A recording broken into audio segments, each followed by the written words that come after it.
What's up, everyone across the plane? Thank you for joining me for yet another Flat Earth video. Since this will be my first FE presentation in 2018, I'll just do a brief overview of several proofs and arguments which completely decimate the conventional mainstream globular paradigm, quite literally. At this point in time, the majority of the world is still completely unaware of the astonishing and seemingly outlandish fact that the Earth itself is not a spinning ball whatsoever, and the concept of infinite space is a theory which is exactly as real as Leprechaun's pot of gold at the end of the rainbow. At first glance, this all seems quite absurd to any so-called well-educated person. This autonomic response is no accident, as the federal indoctrination centers, also known as public education or mandated curriculum, amount to an extremely powerful mind control campaign which could have leapt from the pages of Aldous Huxley's A Brave New World.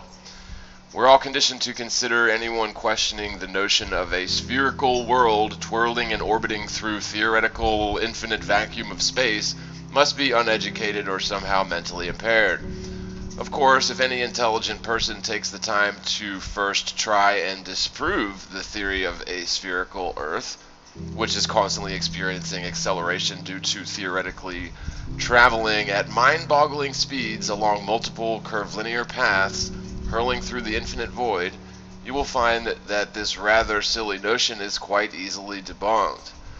I've been told by staunch globe Earth believers that we flat Earth proponents are not allowed to disprove the globe Earth heliocentric theory in our arguments for a motionless planar Earth.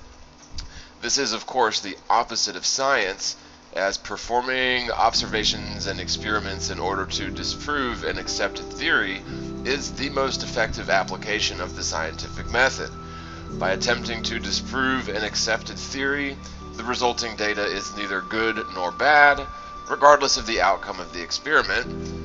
If such experiments yield results which are in line with the accepted theory in question, then the accepted theory is only strengthened by more supporting data.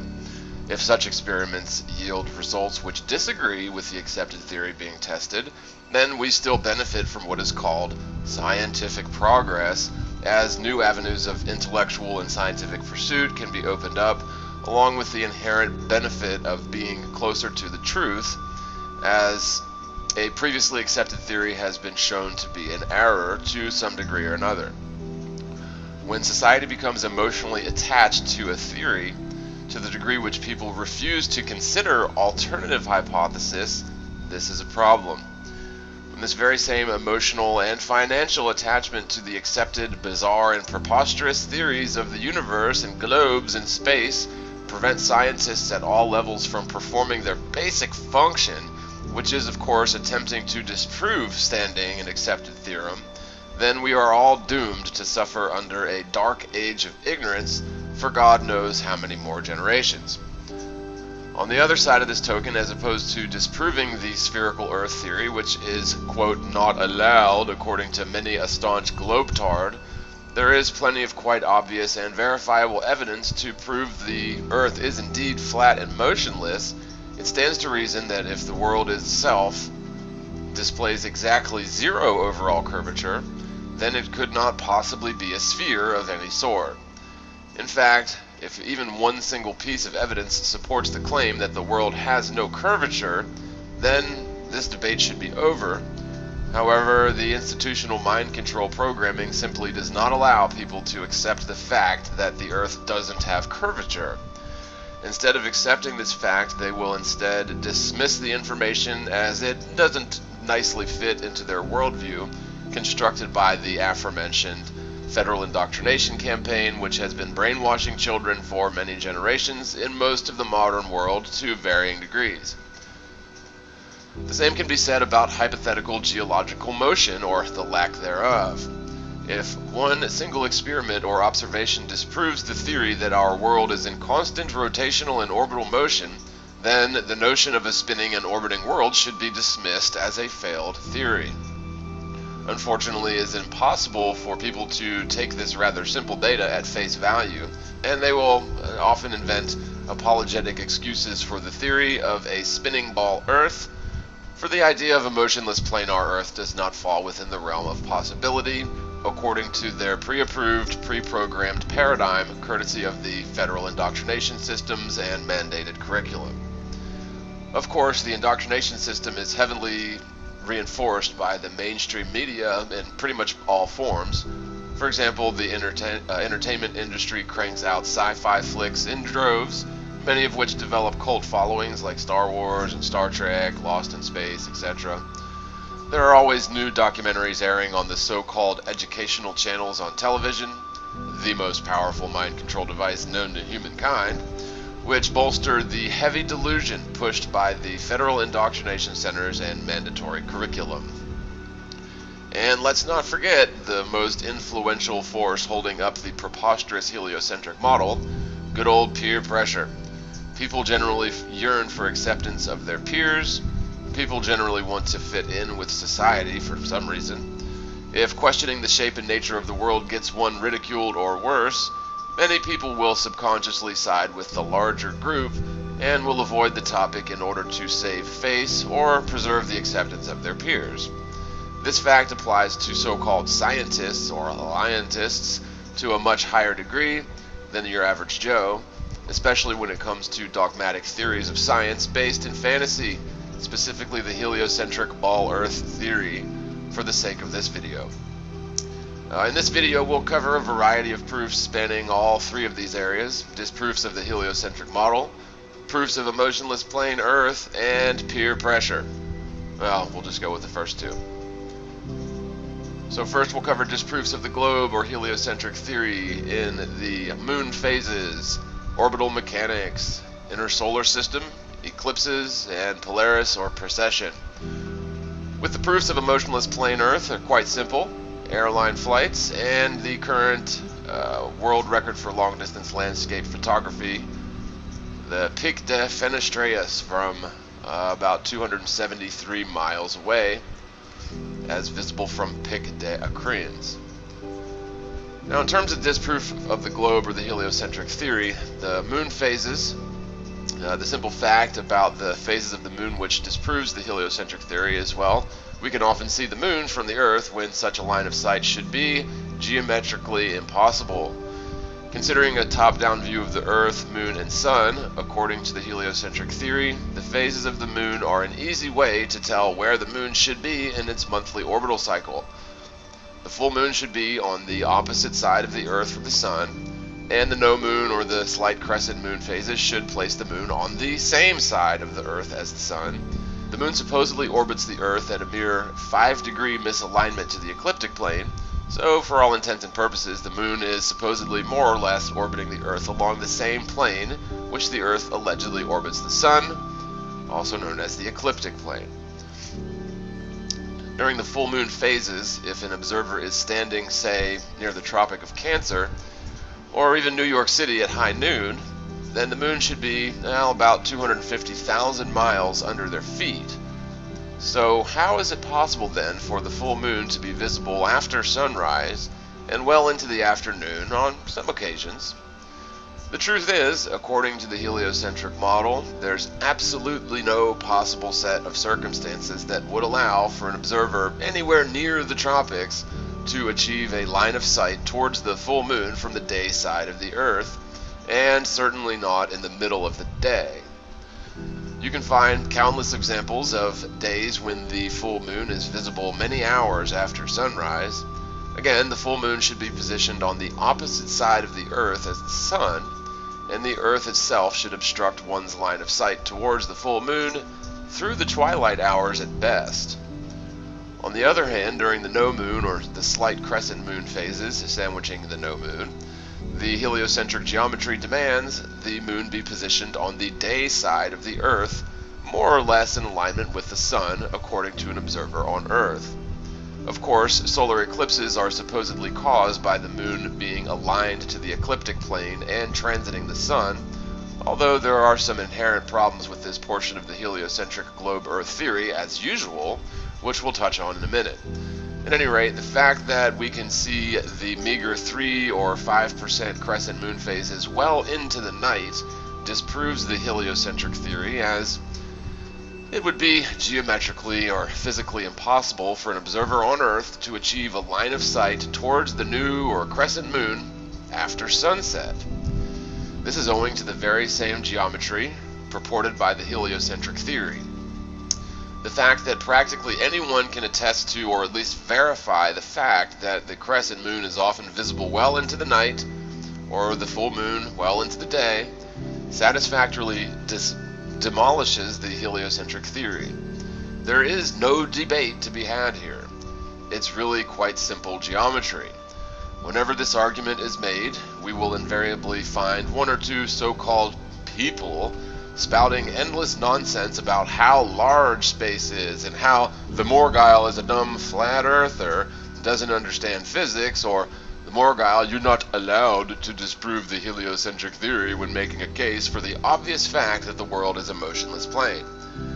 Although many flat earth proponents are modern unsung heroes who volunteer countless hours of their time promoting the truth about flat earth, all while risking their reputation or professional credibility for the sake of our brothers and sisters realizing this astonishing and life-changing truth, it cannot be denied that a handful of personalities known as devout round-earth internet trolls or virtual relentless globetards somehow manage to spend more time arguing with flat earthers online than the flat earthers themselves spend raising awareness to this extremely important truth. It's really quite bizarre the amount of time and energy spent by the trolls and virtual relentless globetards trying to discredit, ridicule, or character assassinate flat earth proponents, yet they never seem to make a solid case for the spinning ball earth for all their troubles and posturing. You'd think it would be a cinch for all the smarty-pants globetards who perpetually smear the internet with claims about how stupid flat earthers are to show a single shred of evidence for simple things like geological curvature or supersonic axial rotation of the earth, yet we never do get a single shred of anything even resembling physical evidence to support the absurd belief in a spinning ball earth. The only logical conclusion one can draw regarding the trolls acting as antagonists to the Flat Earth Awakening is that they are being paid to disrupt the Flat Earth Awakening by relentlessly arguing points which prove nothing, yet have a sociological effect on those who are new to the topic by creating the appearance that the globetards have a valid argument when in fact they do not. Indeed, there is no evidence anywhere in the world to support the theory that we live on a spinning ball, yet the trolls have one major advantage. That is, of course, popular opinion. The things which everyone knows. For example, everyone knows we live on a spinning ball, so the person arguing for a flat, motionless Earth is going to be taken as a joke by default. When you add the never-ending circular arguments from the relentless, full-time hecklers and trolls into the mix, it becomes more and more difficult to gain the attention of those who are new to the topic. Those free thinkers and dedicated researchers who are able to get past the childish antics of the trolls, there is yet another layer of deterrent surrounding Flat Earth in the form of misinformation. It can be daunting to sort through the wealth of material online related to Flat Earth and find genuine voices or reliable sources related to Flat Earth due to the sheer amount of misinformation, theoretical conjecture, and often completely nonsensical opinions posing online as so-called Flat Earth proponents or Flat Earth proof. There are plenty of sound, logical voices in the Flat Earth movement, but we all must be vigilant to prove all things to ourselves, to avoid repeating or believing things we've heard because they fit neatly in with our new post-round Earth paradigm. After casually observing the behavior of globetard trolls who are so consumed with trying to discredit and ridicule Flat Earth proponents or convince others online that the topic of Flat Earth is stupid, yet these same people somehow refuse to absorb or even acknowledge a single ounce of the evidence that we've collectively compiled over the years, which utterly decimates the theory of a spinning ball Earth.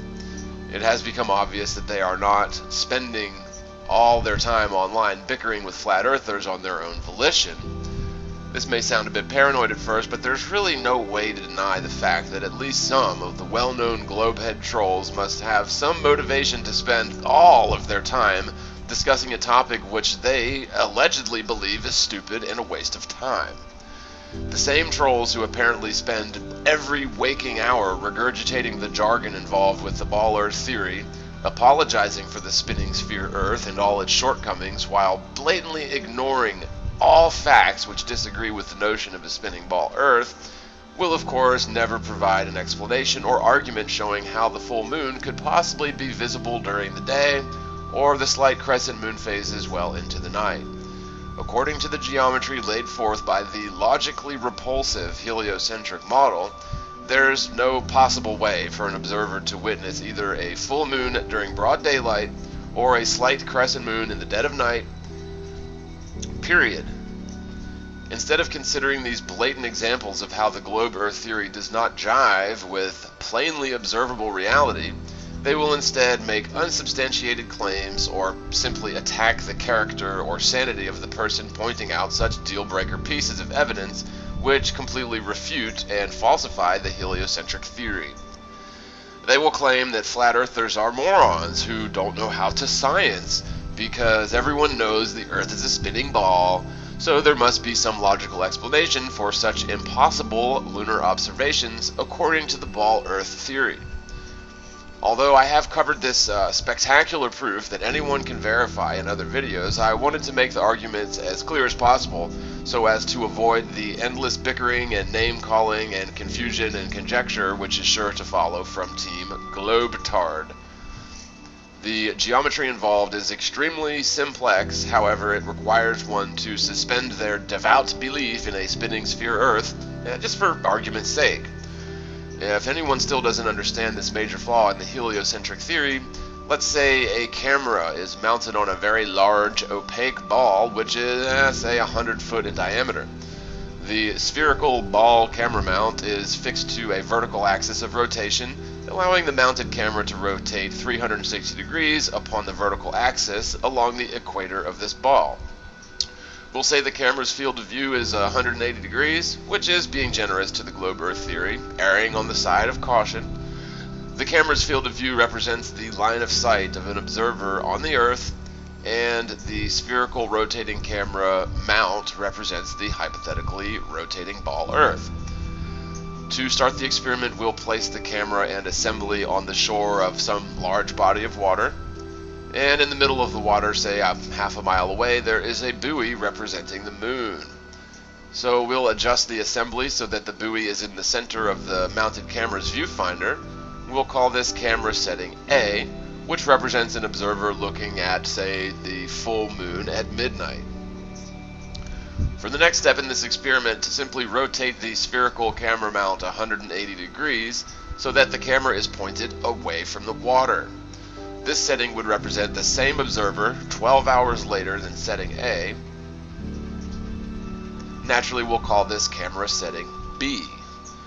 With this very basic experiment in mind, what would you predict has occurred in terms of the position of the buoy according to the mounted camera's viewfinder at camera setting B? A, the buoy would still be dead center of the frame just as it was in position A, or no change in the view. B, the buoy would still be within the field of view of the camera, but not directly in the center of the frame. A slight change in the view. C, the buoy would be partially in frame, partially out of frame in the viewfinder, or a major change in view.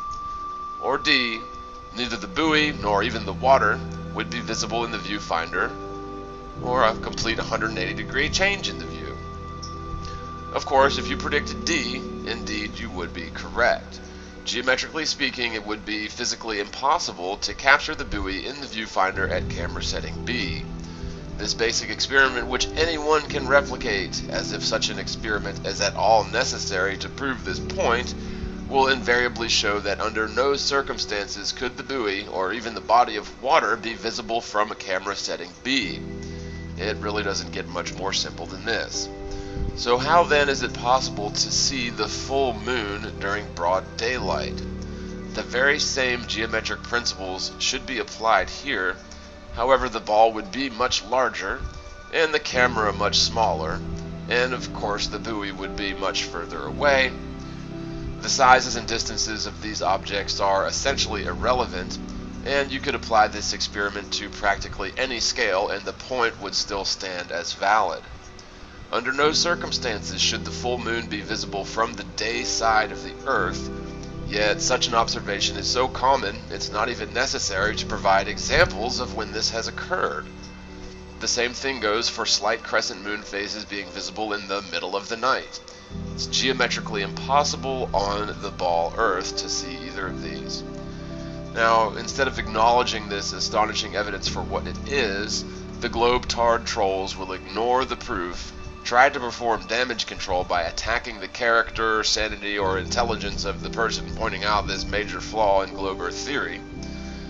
Instead of logically examining this evidence, which is absolutely incompatible with the heliocentric theory, they will come up with some convoluted technobabble copy and pasted from the Globe Earth Troll Headquarters website, but you will never find a single argument, diagram, or animation coming from the Globe Trolls side showing how such observations of the moon are possible according to the infallible, perfect Globe Earth model. The reason for this lack of response is, of course, because no one, not even the relentless globe-tard trolls, can argue against a self-evident, verifiable, repeatable fact so simple as this. As for orbital mechanics, another major flaw in the heliocentric theory involving the moon, for just one example, is the absolute impossibility of orbital mechanics, especially in terms of third-generation satellite bodies such as the moon. The Sun would hypothetically be considered the primary orbital host, hypothetically. The Earth would be the secondary, and the Moon would be the tertiary or third-generation satellite body. As the Earth is allegedly in motion around the Sun at about 18.5 miles per second, allegedly, or about 66,600 miles an hour, the Moon is supposedly orbiting the Earth at a rate of 2288 miles per hour. Now, we're told by the Federal Indoctrination Centers and NASA that the Moon's orbital velocity remains essentially constant relative to the Earth, which is a physical impossibility, as the Moon is not able to accelerate and decelerate at will. It is only gravity which is claimed to allow the Moon to orbit the Earth, while the Earth is in constant motion around the Sun. To make this point clear, consider the accepted theory which states the Moon is orbiting the Earth along the ecliptic plane with a mere 5-degree misalignment to the Moon's orbital plane relative to the ecliptic. For all intents and purposes, you can practically say that the Moon orbits the Earth along the ecliptic plane, and the Earth orbits the Sun along the same plane, according to the heliocentric hypothesis. So, a two-dimensional representation of this orbital relationship is indeed sufficient, as the Moon, Earth, and Sun are all supposedly adherent to the same plane for all intents and purposes. Of course, the Sun's alleged path of travel is at a 60-degree angle to the ecliptic plane, but for this experiment, the path of the Sun is not even necessary to consider. We'll even consider the Sun as a stationary object for this proof, although the motion of the Sun would add complexity to the situation and would make the spinning ball Earth theory seem even more asinine. At this point, for the sake of simplicity and brevity, we'll just say that the Sun is stationary, and it's only the Earth in motion around the Sun, and the Moon in motion around the Earth. For about a quarter of each lunar orbit, the Moon would be racing against the Earth during the full moon phase. 2 weeks later, the slight crescent moon would be traveling in the opposite direction as the Earth. During one monthly half-moon phase, the Earth would be racing towards the Moon at nearly 70,000 miles an hour, and 2 weeks later than that, the Earth would be racing away from the Moon at nearly 70,000 miles an hour. One of the questions we'll attempt to answer with another experiment and a dash of common sense is simple.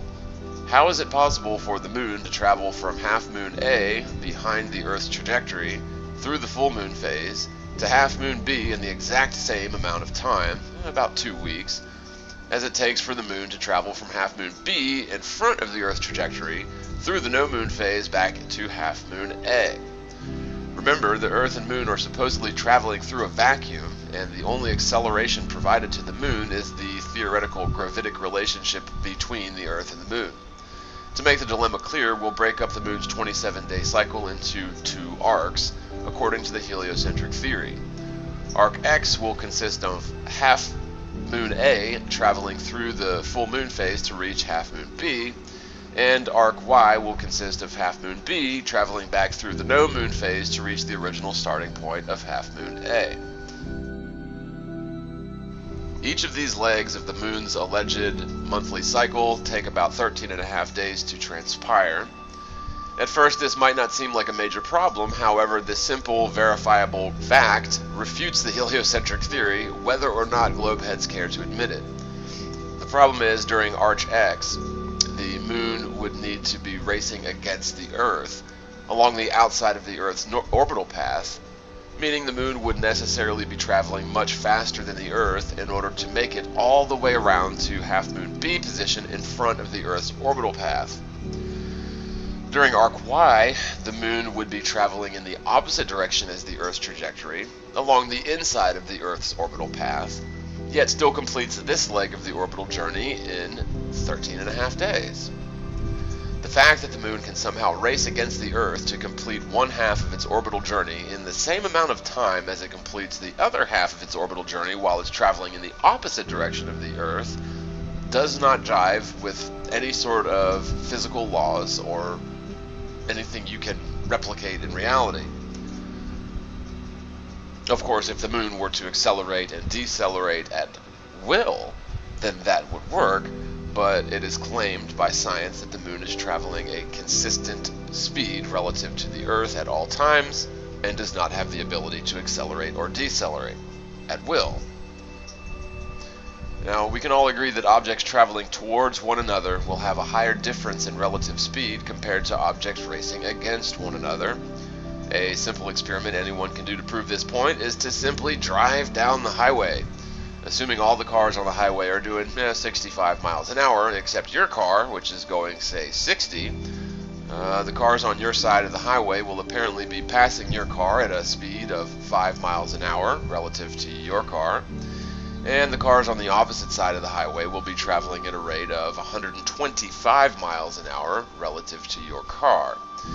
This proves beyond the shadow of any doubt that objects traveling in the same direction will have a lower relative speed compared to similar objects traveling in opposite directions. So, while the moon makes the first section of its monthly cycle, the Earth would represent traffic on the same side of the highway, moving in the same direction as the moon itself. During this leg of the journey, the Earth and moon would be racing against one another. Again, this portion of the cycle takes 13.5 days. For the second leg of the moon's alleged orbital path, the Earth and moon would be, hypothetically, traveling towards one another, much like the cars on the opposite side of the highway described in the previous mind experiment. Using basic logic and common sense, what would you predict in terms of the duration for the moon to traverse through arc Y of this orbit? Would you predict the duration of the moon to traverse through arc Y would be A, equivalent to the duration of arc X, B, greater than the duration of arc X, or C, shorter than the duration of arc X? Now, logic, common sense, and rudimentary laws of physics demand that the moon complete its journey through arc Y much more swiftly compared to when it traveled through arc X. This is, of course, due to the fact that the Earth is allegedly in constant motion, while the moon is traveling through the theoretical vacuum of space independently of the Earth's motion, tethered to the Earth only by the theory of gravity, which is strictly an acceleration or attractive force between the Earth and the moon, theoretically, of course. Now, when we're dealing with the heliocentric model, logic and common sense need not apply. When presented with this conundrum of theoretical physics, most people still plugged into the indoctrination of scientism will simply ignore this evidence as everyone knows the Earth is a spinning ball orbiting the sun, so there must be some logical explanation for this. Now, that logical explanation is typically some type of insult against me and ignorance of the problem at hand. However, at the end of the day, the only argument which Team Glowtard has against this verifiable fact is something along the lines of, well, the moon is tethered to the Earth's velocity at all times, so it doesn't matter whether the moon is traveling with the alleged orbital flow of the Earth or against it. In other words, Team Globetard will argue that basic physics involving relative speed demonstrated in the previous experiment involving highway traffic do not apply to orbital mechanics. They will claim that while the moon is traversing arc Y, it doesn't matter how fast or in which direction the Earth is traveling, as the moon is always traveling with the Earth's orbit as a base reference frame, while the moon is also traveling in the opposite direction as the Earth simultaneously. Now, this may seem well and good if you fail to use critical thinking or common sense and abandon all reason and logic. Quite simply, the moon's journey from half moon A to half moon B through arc X should be a much longer distance compared to arc Y, since the Earth is allegedly in motion, at a rate which is about 30 times greater than the rate of the moon's orbit relative to the Earth. During the second arc of the moon's orbit, the distance the moon must travel to return to the position of half moon A would be greatly diminished compared to the first arc, as the Earth would be racing towards the moon, much like traffic on the opposite side of the highway. Quite simply, the perfectly symmetrical balance of the time it takes the moon to phase from one half moon to the other, and vice versa, disproves the heliocentric theory. Arc X should absolutely take the moon much longer to complete than arc Y, due to the fact that the Earth is in constant motion, and the moon is incapable of intelligently accelerating or decelerating in order to keep its relative speed to the Earth a consistent 2288 miles an hour. In order for this to work, in theory, the moon must accelerate starting at point A to exceed the velocity of the Earth along the outside of the Earth's orbital path, no less, reaching point B in just 13.5 days. Then, the moon would need to greatly decelerate starting at point B, come completely to a halt somewhere around the no-moon phase, and even travel backwards or retrograde in its orbital path through the inside of the Earth's orbital path, while the Earth hauls ass towards the moon in order to ensure that the moon arrives back at point A in 13.5 days, just as it did in the previous arc. This is all physically impossible, as there is no gas pedal or brakes controlling the moon's speed that we're aware of, yet such intelligent controls would be necessary to keep the moon's speed consistent relative to that of the Earth. But the problems with orbital mechanics don't end there. We're expected to believe that it is the Earth's gravity which provides the acceleration needed to slingshot the moon around the Earth to kick off arc X of the moon's orbital trajectory. Such a maneuver would demand a tremendous amount of acceleration, catapulting the moon from position A nearly 1,000,000 miles around the Earth to reach position B, or the half-moon phase in front of the Earth's orbital path. It's claimed that gravity and only gravity are what provide the mind-boggling accelerative force needed to slingshot the moon around and in front of the Earth. Now, the acceleration lent to the moon by the Earth's gravity must be extremely powerful indeed. The problem is, where exactly is that tremendous acceleration due to gravity when the moon begins arc Y of its cycle? Is it absent? What could possibly cause the moon to decelerate at this point, to the degree where it would take a full 13.5 days to complete arc Y of the journey, while the Earth is traveling in the opposite direction as the moon? Quite frankly, at this point in the moon's orbital cycle, the Earth would be racing directly towards the moon, while the gravity of these two objects should be an attractive acceleration between the two. Since the moon is about 250,000 miles away from the Earth, allegedly, and the Earth is supposedly traveling at 66,600 miles an hour, then the Earth should only have to travel for about 3 hours 45 minutes before crashing directly into the moon, max. When you couple the alleged gravitational attraction with the velocity of the Earth, then the two objects, the Earth and the moon, we should technically crash directly into half moon B in less than 3 hours. So where has the gravitational force powerful enough to slingshot the moon past the Earth during the previous segment gone? Again, is this attractive force absent? Is gravity now a repelling force between the Earth and the moon? Or is the heliocentric theory a giant steaming pile of horse dung? Globeheads love to argue that orbital relationships are closed systems, somehow exempt from basic laws of bodies in motion. Such arguments are not based in facts or repeatable physical experiments, but are instead based upon an emotional attachment to ball Earth theory. One cannot demonstrate a situation where relative speed between objects in motion is somehow not affected by the object's direction of travel or velocity, yet that is exactly what we're expected to believe is occurring to allow for the 13.5 half-moon to half-moon duration in either direction of the moon's alleged orbital travel. Now, such arguments are not based in facts or repeatable physical experiments, but are instead based upon an emotional attachment to ball Earth theory. Now, we're expected to believe that the moon's speed relative to that of the Earth remains consistent throughout the month, while the Earth and the moon are sometimes traveling in similar directions, sometimes traveling in opposite directions, and everything in between. The level of stupidity and ignorance needed to adhere to the belief that the world is a spinning ball still doesn't cease to amaze me, and I've been intimately following this topic for nearly 3 years now. Now, this is not to say that everyone who believes they live stuck to the side of a spinning ball in the void of space is stupid or ignorant. No, I'm not saying that.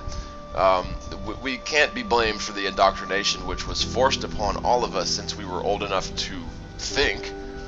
On the other hand, however, many of the people clinging to the globe Earth theory, in spite of the mountains of evidence presented to them to the contrary, would certainly fall under the banner of ignorant, in my opinion. Now, eclipses also provide excellent data which we can use to disprove the heliocentric theory. Focusing strictly on solar eclipses, it's claimed that the moon, a 2,000-mile diameter sphere some 250,000 miles away, is transiting the sun, according to an observer on Earth, to produce the phenomenon of a solar eclipse. Now, the first peculiar fact which inherently disagrees with the ball Earth theory is the diameter of the shadow cast by the moon during solar eclipses. Typically, the diameter of the moon's shadow is about 50 miles during a total solar eclipse. However, there are examples where the moon's shadow or eclipse signature point is less than 2 miles in diameter. And it stands to reason that the shadow of the moon should be at least 2,000 miles in diameter, based on any experiment one can conduct involving light and shadow. In reality, shadows typically form a conical shape diverging away from the object obstructing the light source. And at the very least, the shadow of any object will be at least as large as the cross-section of the object obstructing the light source. Unless you can employ convex lenses, assemblies positioned to invert the divergence of the light source, there is no way for an object to cast a shadow which diminishes in angular size proportionally with distance from the obstruction. Yet, that's exactly what is claimed by Team Globetard in order to apologize for the peculiar fact that the moon's shadow doesn't even represent a single % of the alleged actual size of the moon. So they claim that the rays of sunlight actually converge at some point in space between the Earth and the Sun, thus diverging from that point, allowing for peculiar inverted conical shadows to be cast by the moon during solar eclipses. Now, this is a rather ingenious theory. However, it conflicts with the flagship claim of Team Globetard, which dates back thousands of years to the ancient philosopher Eratosthenes, who allegedly computed the circumference of the Earth by triangulating on the Sun from 2 positions, Syene and Alexandria. Now, we're all familiar with Eratosthenes' experiment, so we won't get into all the details. Suffice to say that in order for Eratosthenes' math to work, the Sun's rays must be approaching or attacking the Earth at nearly perfect parallel lines from the source point. This is the only possible way for Eratosthenes' math to work, which forms the basis for the theory of ball Earth. To this very day, Eratosthenes is hailed as an ancient genius who proved the Earth was a sphere thousands of years ago, and his calculations are said to be extremely precise given the level of technology available to him at the time, which consisted of a hole in the ground and a stick in the ground. Unfortunately for Eratosthenes and Team Globetard, the moon casts those pesky pinpoint shadows, which behave as a sort of stylus, creating a signature across the face of the Earth during the course of a solar eclipse. The point is, how can the moon cast converging conical shadows due to converging and diverging sun rays if the sun's rays are attacking the Earth at nearly perfect parallel angles? In truth, you cannot have both of these claims be true. Either the sun's rays are attacking the Earth in a parallel fashion, or the sun's rays are converging and diverging, allowing for said umbra phenomenon, or the pinpoint converging conical shadow cast by the moon during a solar eclipse. But the problems with solar eclipses don't end there. According to heliocentric theory, a solar eclipse can only occur when the no-moon phase is aligned to the ecliptic plane and apparently transits the sun according to an observer on Earth. This means you have an alignment along the ecliptic plane consisting of the sun, the moon, and the Earth. Since the condition needed to produce a solar eclipse requires the moon to be aligned to the ecliptic plane during the no-moon phase, then we know where the moon should be during the eclipse. Since the moon allegedly casts pinpointer stylus-like shadows during the eclipse, we can safely assert the eclipse totality signature should be confined to equatorial or tropical areas, since the alleged tilt of the Earth is 23.4 degrees from the ecliptic plane. Unfortunately for Team Globetard, the eclipse signatures have been tracked transiting either polar region on different occasions. This is simply impossible according to globe-Earth theory, as there is no set of circumstances where the moon could possibly be in alignment with the ecliptic plane and the sun and the Earth while casting a shadow anywhere near the polar regions. Once again, this is basic geometry and common sense which completely disagrees with and indeed falsifies the preposterous, absurd heliocentric theory. The fact that multiple examples of solar eclipses show the moon's shadow to be cast upon polar areas is yet another deal breaker for the heliocentric theory. Just as a little side note here, I got to thinking and I started looking at the time frame for the last eclipse in August of 2017, and I don't know, let me know what you guys think in the comments. I'm sure you'll think I'm stupid, but shouldn't solar eclipses only occur, or the totality of solar eclipses, shouldn't that only occur at high noon? Just a thought. Next we'll move on to Polaris, or Polaris and precession. The North Pole star Polaris is one of the best pieces of evidence we can use to refute the ball Earth theory. Now, most of us are aware that the North Pole star remains central to all the other stars throughout the evening, throughout the year, and as far back as history goes, at least in the northern hemisphere. Now, Polaris has always been the North Star by all accounts, and shows no evidence of changing its central position at any rate whatsoever. Now, according to the heliocentric theory, the Earth is allegedly wobbling on its rotational axis, causing the phenomenon of precession of the equinoxes. Now, precession of the equinoxes is an extremely slow cycle of the heavens, where the zodiacal constellation which backdrops the rising sun on the vernal equinox changes ever so slowly over the course of thousands of years. As of right now, we are just barely entering the dawn of the age of Aquarius, and exiting the age of Pisces due to this observable phenomenon called precession of the equinoxes. Now, the ancient Greek astronomer Hipparchus discovered this very slow precession cycle, only witnessing about 1 single degree in change over the course of his entire life, only as observed on the vernal equinox. Now, Hipparchus estimated that the constellation hosting the rising sun during the vernal equinoxes was precessing about 1 degree per 100 years, and of course Ptolemy made some minor corrections to his calculations, fine-tuning his estimate to equate to about 1 degree every 72 years. Now, this 26,000 year cycle of the heavens is claimed to be caused by the Earth's axis of rotation slowly wobbling 1 single time over the course of 26,000 years. Now, it really is quite amazing that these ancient astronomers were able to measure and document such a seemingly unnoticeable and minute change in the stars behind the rising sun on the vernal equinox. However, it does leave one question begging to be answered. Now, if Hipparchus and Ptolemy were so very meticulous and astute to recognize this practically unnoticeable change, which is only observable once per year on the vernal equinox, would they not have noticed the North Pole star shifting out of its position central to all the other stars in the sky? I mean, let's give these guys a little credit here. If they noticed 1 or 2 degrees in changes in the zodiacal constellations hosting the rising sun over the vernal equinox, surely they would have noticed Polaris itself losing its central position relative to all the other stars in the sky, as visible any old day of the week, right?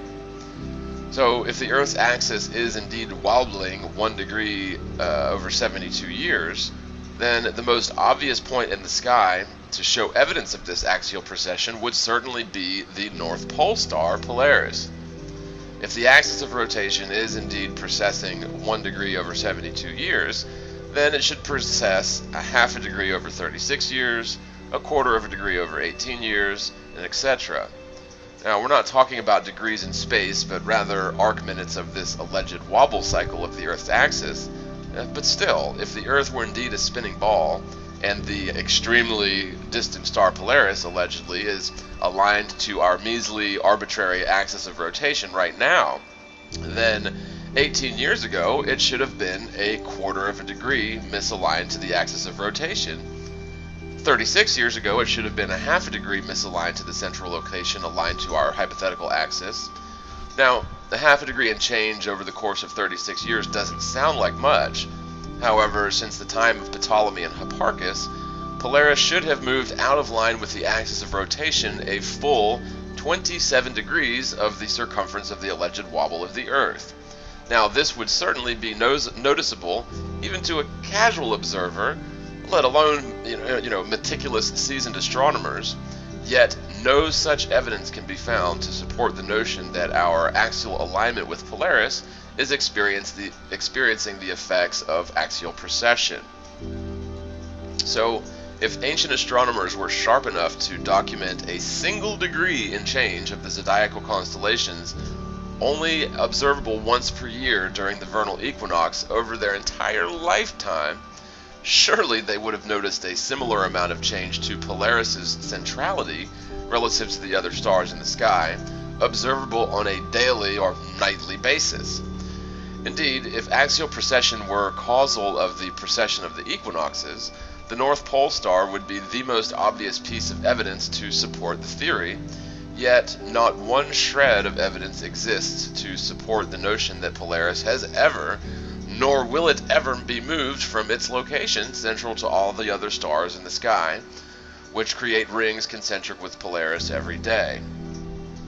If our alleged axis of rotation were misaligned even a quarter of a degree from its alignment with Polaris, it would be obvious to laymen and astronomers alike to assume that Hipparchus and Ptolemy discovered precession of the equinoxes by observing and documenting the zodiacal constellations during the sunrise of the vernal equinox, yet they were somehow too daft to realize that Polaris was also phasing out of alignment with our so-called axis of rotation is a major stretch indeed. Now, over the last 36 years, we should have noticed Polaris misaligning to our so-called axis of rotation a half a degree in arc minutes of that wobble. Now, the fact that Polaris never loses a smidgen of its nearly perfect centrality to the other stars completely refutes the notion that axial precession is the cause of precession of the equinoxes. So next we'll move to a couple of simple proofs of a motionless plane Earth. The first thing I'll point to is the fact surrounding airline flights. And the fact that the world is completely at rest is something which is easily proven in this regard. Now, it's claimed that we're all constantly zipping along a curvilinear path at varying velocities depending on our latitude, in most cases faster than the speed of sound, due to the alleged rotation of the Earth. So, while we're standing still here in Florida, we're supposedly racing eastward at around 1,000 miles an hour, while vertically descending along the Earth's curve at around 135 miles an hour squared, relative to a tangent line from any given starting point. While there is absolutely no evidence to support this wild, accelerative motion due to traveling at a consistent speed along a curved path, there is, of course, plenty of physical evidence to support the fact that the world is at rest. While it would be painfully obvious if we were indeed traveling along a curvilinear path at such ball-breaking velocities, the religion of scientism claims that the rotation of the Earth is a fixed frame of reference without any sort of acceleration. This is, of course, abject nonsense, as anyone can verify that whenever an object travels along a parabolic curve at a consistent speed, acceleration is experienced in the form of angular acceleration manifested as centrifugal force. To claim that standing upon the outer edge of a rotating sphere would amount to a fixed frame of reference without acceleration is completely asinine and contrary to all the basic laws of physics. Yet, that is the stance which must be held by globetards, as there is absolutely zero acceleration experienced on the ground in reality, even at the equator. Indeed, the world is a fixed frame of reference, which is categorically impossible for a spinning sphere traveling in multiple directions simultaneously along varying curvilinear orbital paths as claimed by Alliance. Anyone who makes this claim regarding the fixed frame of reference of the spinning ball Earth is regurgitating what they were taught in school, but are refusing to use their brain in order to preserve and protect their illogical paradigm because it's comfortable to them. Now, one simple experiment which disproves the notion of the Earth spinning on an axis involves an airplane performing a nosedive. Now, if the Earth was actually in motion, and we're just talking about rotation, spinning towards the east, whenever an airplane takes off and heads west, it should experience phenomenal headwinds as a rule, but would also experience all objects or destinations fixed to the ground traveling towards the nose of the plane as the plane travels towards such objects or destinations. Now, in order to land a westbound plane, pilots would need to perform complex calculations and make adjustments to their velocity in order to synchronize their plane's velocity with that of the ground, or else they would meet with catastrophe when attempting to land. The simple truth is, all airborne vessels are in motion above a motionless Earth. This claim is supported by the fact that an airplane can take off in any direction, accelerate to any speed or altitude, then perform a proper nosedive, and the plane will be perfectly synchronized with the ground below every single time. Now, globetards will try to argue all sorts of nonsense regarding this matter, such as the atmosphere is fixed to the Earth, therefore the plane is fixed to the velocity of the Earth by way of the atmosphere. Even handing them that assumption for argument's sake, the atmosphere would not be able to fix jet airplanes which are accelerating independent of the ground to the rotational velocity of the ground. The Earth is demonstrably motionless, and the fact that when a plane performs a proper nosedive, the Earth beneath is stationary. That would be physically impossible if the Earth was spinning on an axis, especially after the plane had taken off, flown around, accelerated in different directions. The Earth should be anything but motionless beneath the nose of the plane during a nosedive. Finally, the Pic de Fenestrellas, and I've covered this image in previous videos, but I wanted to touch on it briefly again because it is, as far as I know, still the current world record holder for long-distance landscape photography, showing a mountain in the distance which is 273 miles away. Now, were the Earth a sphere, as claimed by Alliance, the top of the tallest peak in this image should be obscured by about a half a mile of horizon. In other words, the top of this peak should be about a half a mile lower than the optical horizon, yet we can clearly see the entire mountain, nearly. This is categorically impossible, assuming a ball Earth, even from the high elevation vantage point of the observer here. So, if we've got this categorically impossible observation on a ball Earth, do we go on assuming the Earth is a ball, or do we have to look at some other options which have been proven insofar? Now, globe heads will of course argue that refraction causes the light bouncing off the mountain range to raise up about 2 miles vertically to cast the illusion of a flat Earth on the spherical Earth. However, this is the opposite of how refraction works in reality. Light will bend through different media, and that's demonstrable. However, it will typically bend towards the higher density gradient, which will always be downward on Earth. The atmosphere plane is thicker near the ground than it is at higher elevations. Therefore, light waves will tend towards the ground, not up into the sky. So technically, we should have a situation here where the inbound light waves cause the mountain range in the distance to appear lower than it actually is in reality and not higher up. But of course, who gives a damn about facts when we're talking about the nature and shape of the world that we live on? So what will globeheads do now to preserve their ridiculous belief system? Is it possible for you to consider the seemingly crazy idea that the Earth is actually not a ball at all, it's not spinning around in space, and it's in fact a motionless plane? Or will we as a society continue brainwashing our children into believing a failed hypothesis because we really love giant balls? Thank you guys so much for watching. This has been TheMorgile. If you'd like to support this channel, you can do so through PayPal to TheMorgile@gmail.com or paypal.me/TheMorgile. Thanks so much, everyone. God bless. Spread the word, spread the world, and peace.